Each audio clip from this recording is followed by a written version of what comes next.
In a recent survey, the community overwhelmingly supports putting a pause on further drainage ditch work.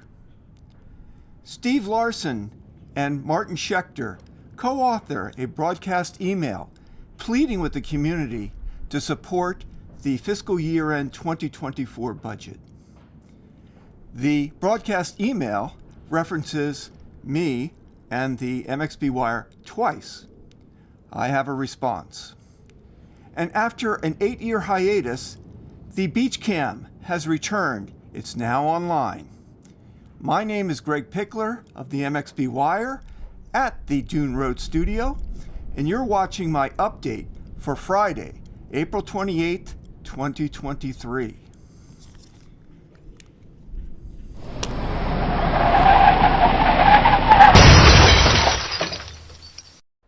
My friends, as many of you are aware, we conducted an opinion survey into the fiscal year-end 2024 budget that the board plans to bring to a vote at the community meeting now scheduled for Saturday, May 6, 2023. The survey ran starting on Tuesday, April 11, and ran through Saturday, April 22nd. We reached out to 272 property owners.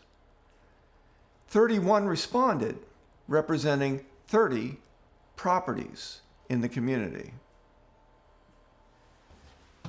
So let's take a look at the results. Question 1. Do you want the board to move forward with the contentious line item in the fiscal year-end 2024 budget that is associated with the drainage ditch work that will cost approximately $500 per residential property owner or thereabouts? Of the 31 respondents, 26 answered no.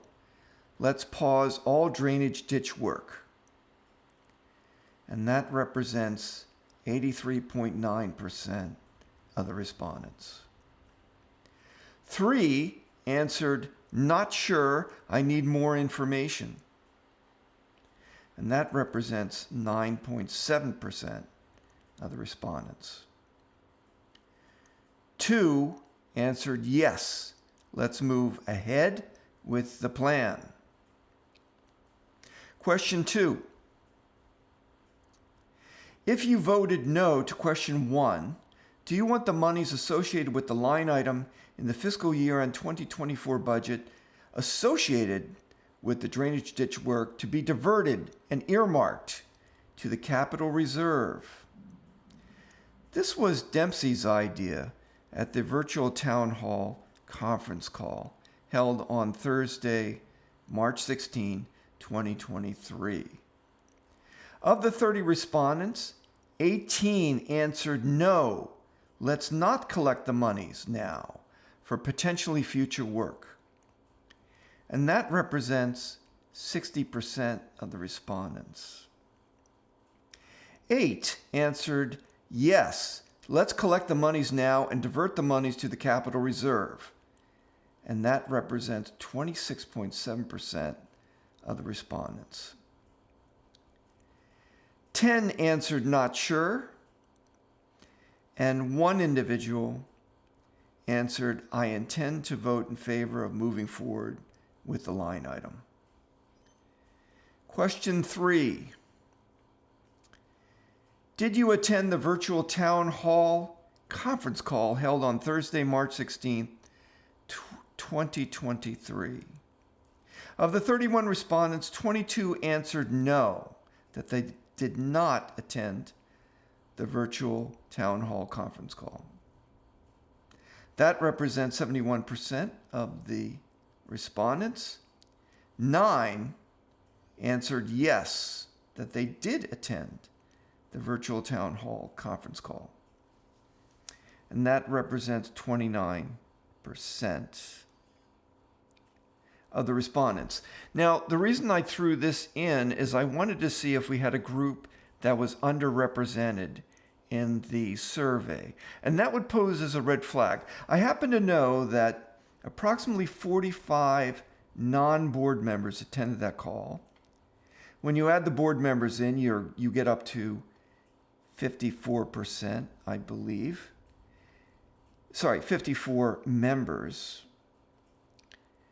Now, 54 property owners, members who are property owners, would represent about 25% of the community, a little less than 25%. So the fact that we got 9 respondents, or 29%, tells me that the survey, both groups are well represented in the survey. There are really no red flags here. Question 4. If the community votes down the fiscal year end 2024 assessment, do you want the board to revert to the fiscal year end 2023 assessment, as Community President Paul Bradley plans to do? Of the 31 respondents, 17 answered no. I want the board to begin the process over again without the contentious line item. And that represents 54.8% of the respondents. 11 answered not sure, representing 35.5% of the respondents. 3 answered yes, and that represents 9.7% of all respondents. Question 5. In advance of the board elections meeting held on September 3rd, 2022, did you exercise your ballot handing it to a representative of the property management company at the meeting, or did you mail your ballot to the property management company? Again, this question is there to determine whether a group of individuals, a group of community members, are underrepresented in the survey. 18 of the 31 respondents said they mailed their ballot to the property management company, and that's 58%. Well, we know that about 60 representatives representing 60 properties attend those meetings, including the board members. So only 25% of the community attends the board elections meeting in September.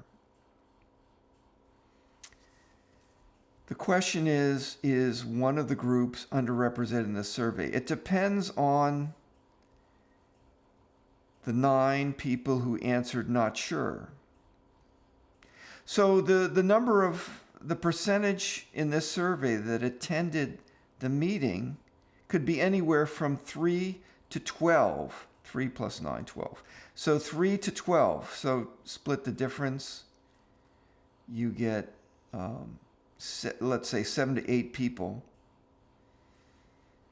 attended the meeting, which is approximately 25% of the respondents attended the meeting. So there are no red flags here. Both groups, depending on how this distributes and splits, both groups are represented in this survey. Both the people that attended the meeting and the people who did not attend the meeting. I want to jump down to question 7.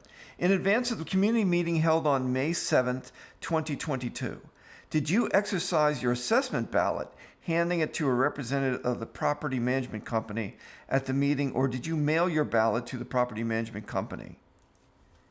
Again, I threw this in here to determine if one of those groups is underrepresented in this survey.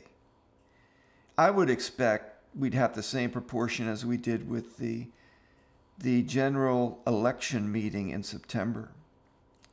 So if we look at the people who attended and voted at the meeting, voted for the assessment at the meeting, voted whether to vote up or down the assessment at the meeting. We know that 4 did. 9 were not sure. So if we split the difference, we get about 8. Let's say half of the people who are not sure did and half of them didn't. So if we split that 9, add the 4, we get 9 people out of 30 respondents. That's almost 30%. So 30% is pretty close to the proportion who actually attends the community meeting held in May to decide the assessment. So again, there are no red flags here. Both groups, the people that attend the community meeting in May and the people who do not, are well represented in the survey. Question 9. Did you rent your property for more than 2 weeks over the 2022 season? Again, this question is designed to determine if both groups are well represented in this survey. 29 people responded. 17 of the 29 answered no, whereas 12 of the 29 answered yes. We know that 48 properties are advertised as vacation rental properties. However, that's not the true story.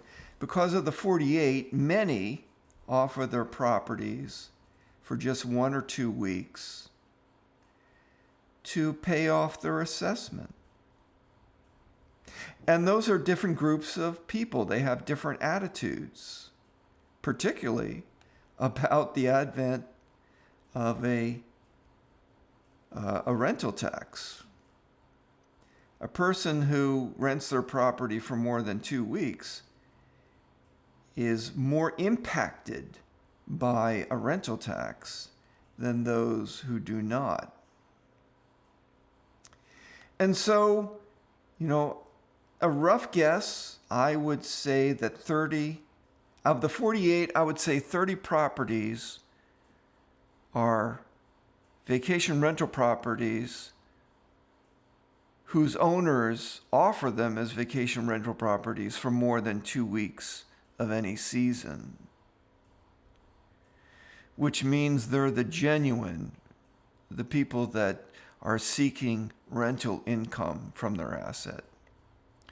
So I'm looking at 30%, and what I'm getting is 40.4% said that they rent their property for more than 2 weeks, and 58.6 or 60% don't.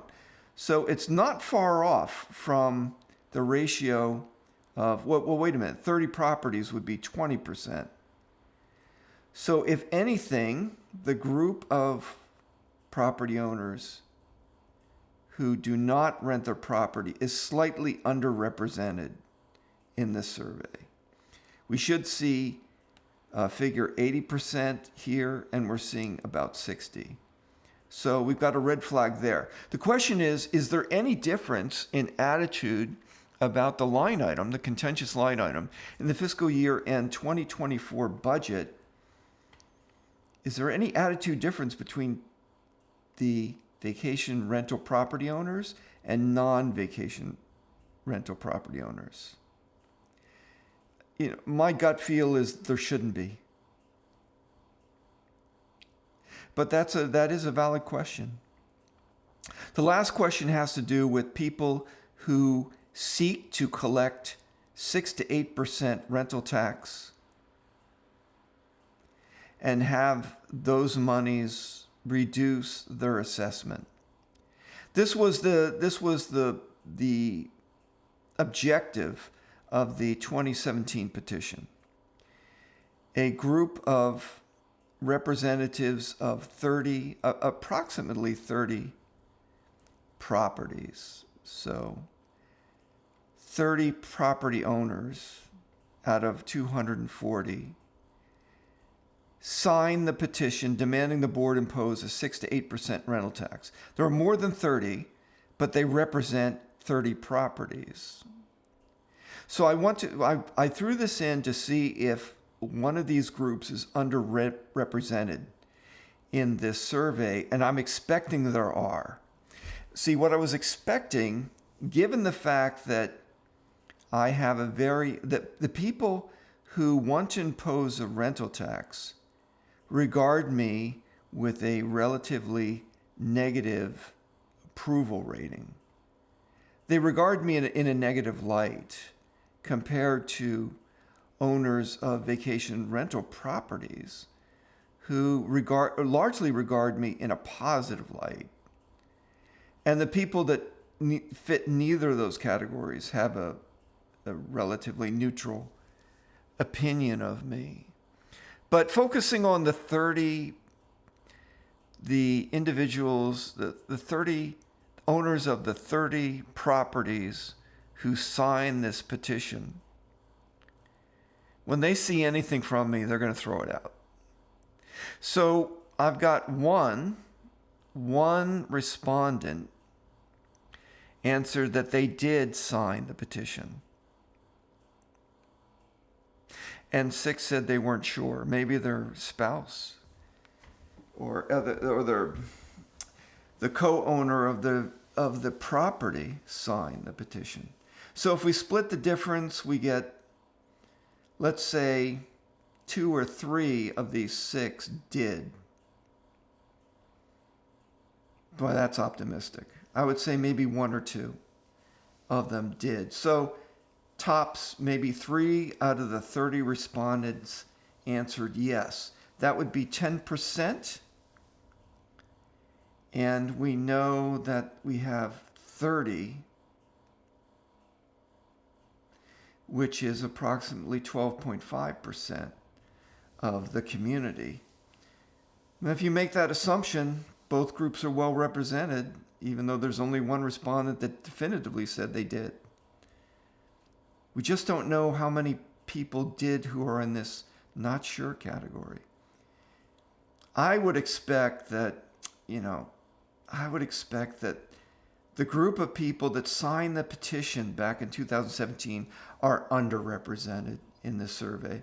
And again, the question, then the red flag would be, is there attitudinal difference between people? Attitudinal difference towards the contentious line item on the fiscal year end 2024 budget between the group that seeks to claw off revenue off of vacation rental property owners versus those that do not. Again, I don't know. I would presume that they're not, but there could be. And if there were a strong correlation, a strong attitudinal difference between the two groups, then the survey would be questionable. The survey has a margin of error. The survey at 95% confidence level, a confidence level of 95%, the survey has a margin of error of 17%.